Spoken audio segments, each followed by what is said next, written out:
Construction is happening fast at McKinney National Airport. Today, we got a progress report as the city builds a passenger terminal at that airport. Our Kid Molestina is in the newsroom. Ken, a lot of work still needs to happen to meet that opening deadline. That's coming up later this year. Yeah, it'll get here before you know it.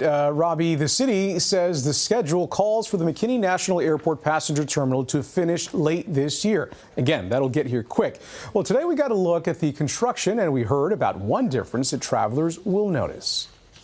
Out here in McKinney, it's a completely different experience. You're literally going from the same level as the aircraft, walking out and being at the same level of the aircraft compared to just boarding the aircraft on a passenger boarding bridge. Well, the city hosted a tour giving many their first look at the work that has happened since breaking ground on the passenger terminal last July. It was also a chance for Avelo Airlines, which has its headquarters in Houston, to have a chance to see where it will have one of its 4 bases of operation. Avelo plans to start slow as it looks at the needs of the community, but it will have about half of the 6 gates at the terminal.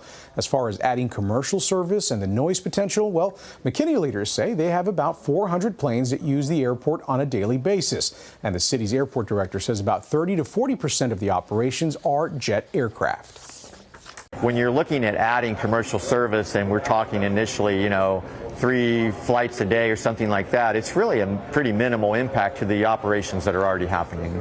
Typically, our service from Connecticut to Houston and Dallas has mainly probably been focused on the Connecticut travelers wanting to get to the area. This time, we'll be able to not only focus on bringing people in, but also the local community and seeing where they want to go when they're visiting friends and family, going on vacation, or potential business trips.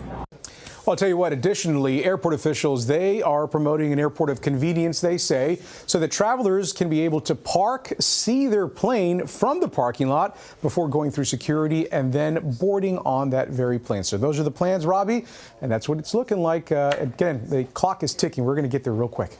More signs of all the growth that's happening in North Texas. Absolutely. Thank you. Thank you, Kim.